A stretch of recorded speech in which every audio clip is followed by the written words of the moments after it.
Hey, how's it going? My name is Justin Case, and I want to talk to you about Nubila. Now, as it says here from Nubila.ai, welcome to the future of weather, data, and intelligence. Powered by blockchain and advanced AI, Nubila's decentralized RWA network delivers reliable, hyperlocal weather data and forecasts, bridging real-world intelligence to machine AI. Now, I do hate when people use acronyms that I don't understand, and RWA was one of them. Had to go look it up, and that stands for Real World Assets. So their decentralized Real World Asset Network is their network of Nubila Marcos. Now, these are weather stations. You can have more than one. In fact, Helium Deploy sells packs of 3. I have just one of them in my backyard right next to my Weather WXM and my, I think it's called Sky X100. So I am getting really into that DePIN weather space, and hopefully that will work out. So far, none of them have gone TGE, but that's what got me excited from Nubila, because I noticed recently when going to their website that, hey, as it says, not apparently on the page I'm on, but it is about to go TGE. Their plan is to go TGE this September, which we are in right now. So hopefully soon it will be released and we'll have a better idea about how our Nubila Marcos are doing, whether we are going to be able to get a good ROI. However, now they've just recently released the cloud node, the rainy node, and the sunny node, priced very different. $300 for the cloud node, $600 for the rainy node, and $1,500 for the sunny node. So I had to start asking myself, is it worth then getting into these nodes? What does it mean? How does it work? How do I use it?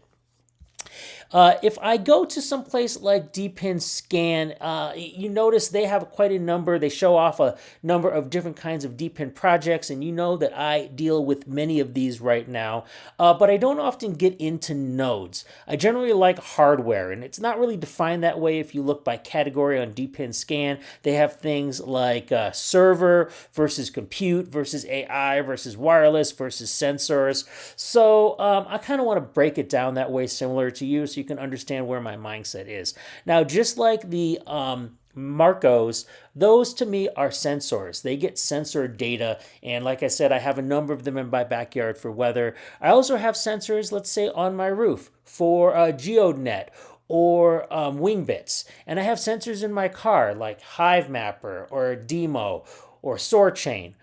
So, I'm all over when it comes to sensors, but I've recently jumped into what I call edge servers. Now, it gets really confusing because some people would call them edge nodes, and there are such things, but nodes and servers are a little different, where servers are actual hardware. Servers are basically the hardware in your house that serve information to people locally. That's one reason why they want you to put them in your house, why they want to have a decentralized system. Because if you have a server in your house, you can serve to people local to you to get their information as fast as it can, as opposed to having a lot of latency if it was served to you from China or from the UK or somewhere across continents, or maybe just across the coast. If you're on the East Coast and it's being served from the West Coast, you're going to have more latency than if someone within a 200-mile radius of you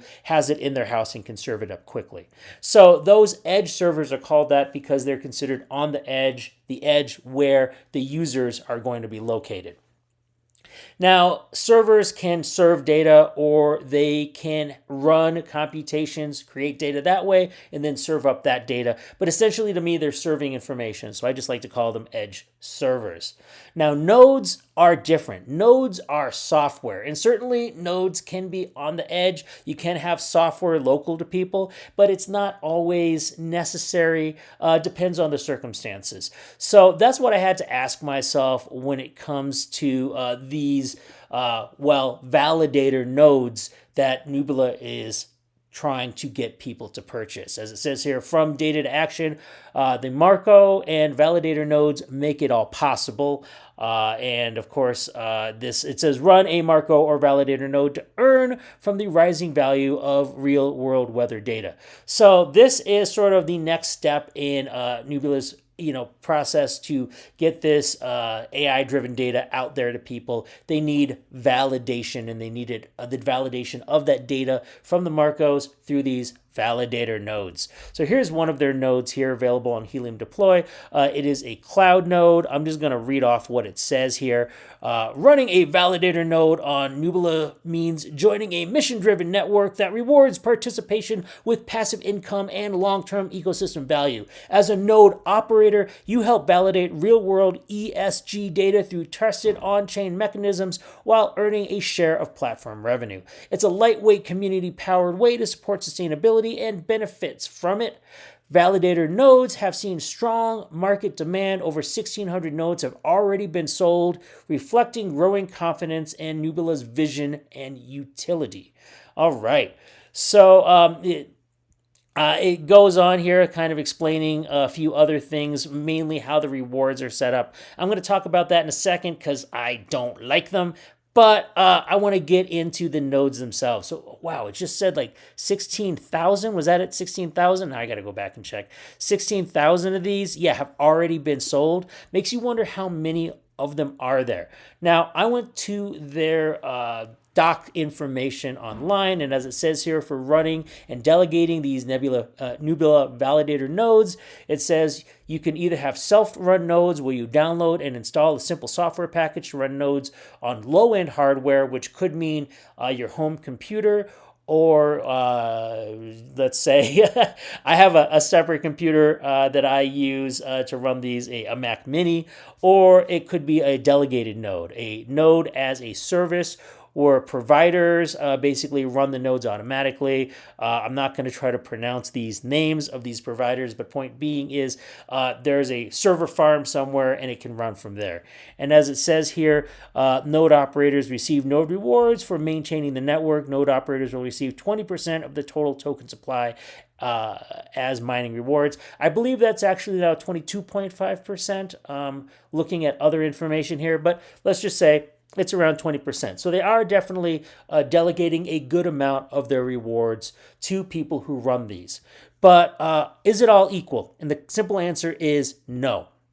So as it says here, validator nodes, and I'm just going to repeat it one more time here, are lightweight nodes managed by the community. They play a crucial role in maintaining the protocol's integrity, enhancing its trustworthiness and security by validating the TEE attestations on chain. And here are the three types. So first of all, there's the cloud node that we talked about. It is $300, but there are 41,800 of them. You got to wonder how many of the 16,000 that are already out there were cloud nodes. Probably most, because I got to be honest, I think most people will choose the cheapest thing when they're looking to purchase something such as a node here. And if it's purchased before TGE, which again, TGE is here in September, it's going to happen. That's what they say. I'm crossing my fingers it does, but I know sometimes it takes an extra month or two before things actually happen. Hopefully this will actually be in September as they state. But if you get it now, then you get that airdrop of 8,228. Now, I kind of wondered what this was against what I'm currently getting with the Marcos. But the thing with the Marcos is it says it's points. And I don't know how the points convert to whatever the crypto is actually going to be, where when they're talking about it here, that 8,288 is specifically that crypto.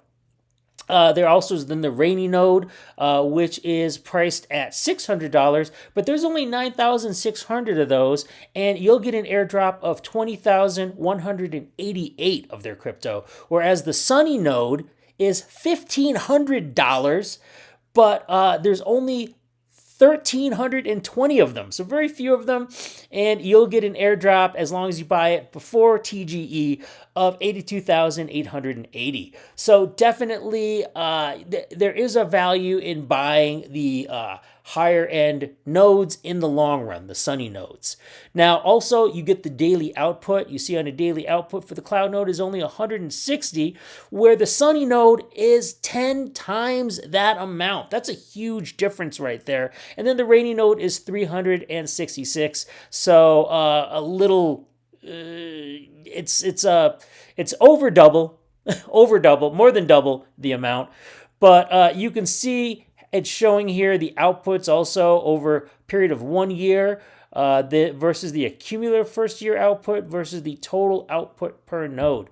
So really at the end of the day, I mean, if you could spend 300 for the cloud node and get over the output, total output of that node being 300,288, as long as you're getting it before TGE, or for the Sunny node, we're looking at before TGE 3,288,000. So that's a huge difference. And again, it is based on that, before the token generation event, which hopefully, like I said, occurs here in September, but who knows?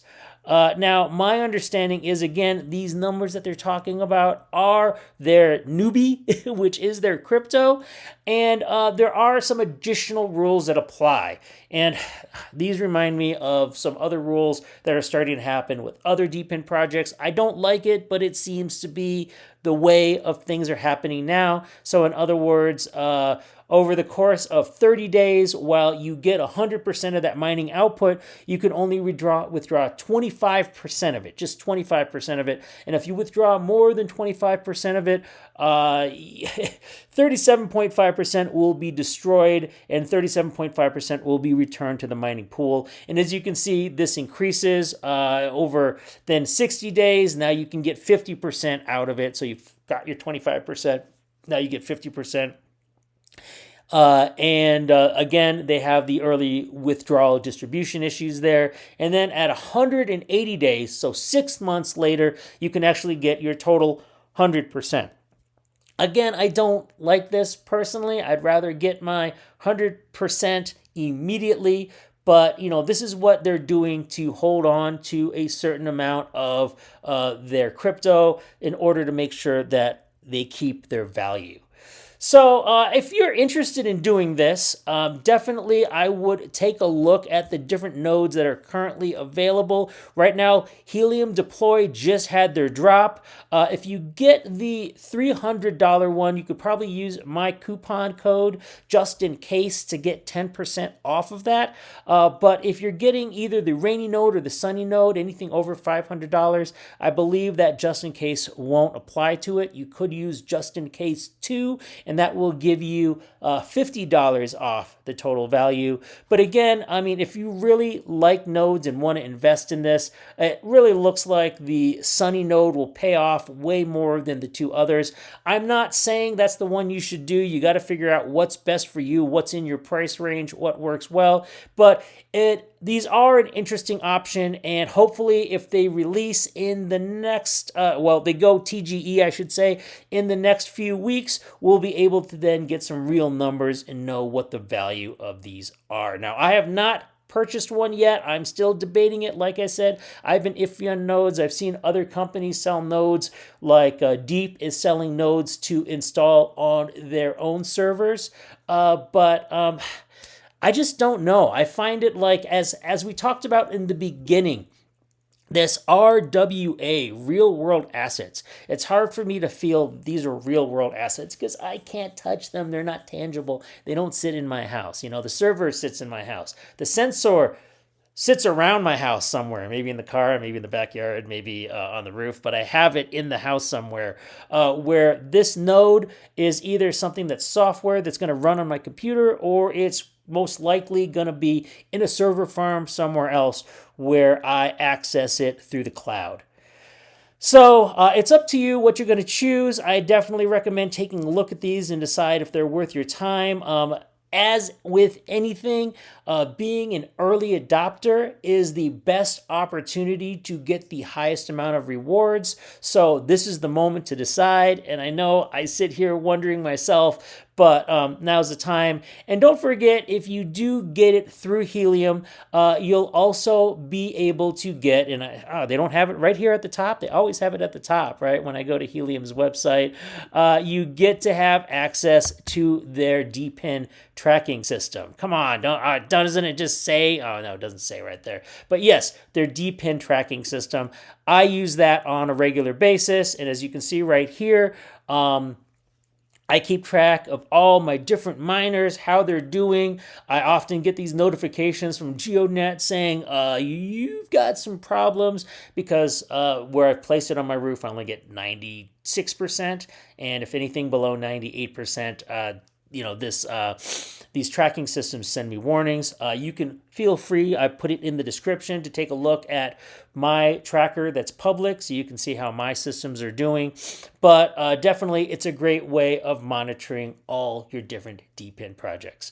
Okay, hey, that's it for me. Thanks for watching. Hope this was interesting to you. Please do like it if you want to see more content like this, and subscribe if you want me to continue to talk about DePIN projects.